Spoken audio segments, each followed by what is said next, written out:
আসসালামু আলাইকুম গাইস, কেমন আছেন সবাই?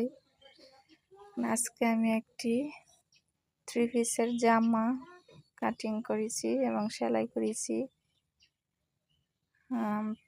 পুরো কামিজটি তৈরি করেছি আমি অফলাইনে, শুধুমাত্র ভিডিওটিতে আমি কাটিংটি দেখিয়েছি। দেখুন, প্রথমে আমি হাতার কাপড়টি আলাদা করে নিয়েছি,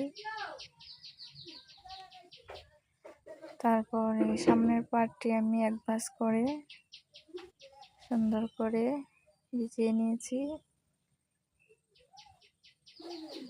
এখন ব্যাক পার্টটিও সেম একইভাবে।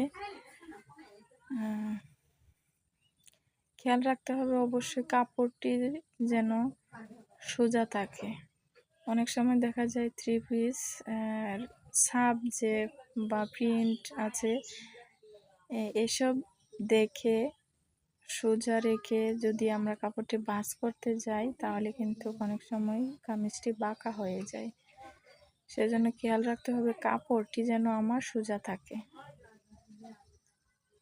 তাহলে আর জামা কখনো বাঁকা হবে না।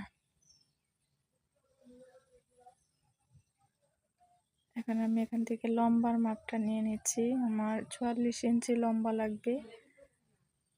আমি 1 ইঞ্চি এক্সট্রা নিয়ে 45 ইঞ্চি লম্বা নিয়েছি। এখানে ফুটের মাপটি আমি নিয়েছি 7 ইঞ্চি, দেখা যাচ্ছে না, সরি, সেজন্য।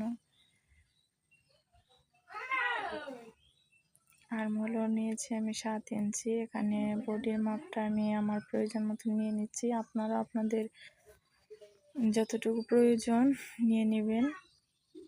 আমি এখানে আর কত ইঞ্চি বডি বা কার জন্য কতটুকু বডির জন্য তৈরি করছি সেটা দেইনি।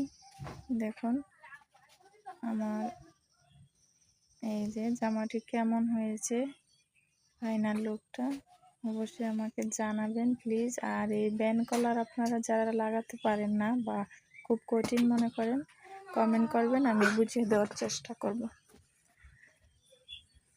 সামনে আমি গলাটা পান গলা দিয়ে সুন্দর করে তৈরি করেছি, আর এর জন্য এই সালোয়ারটি সাথে আছে।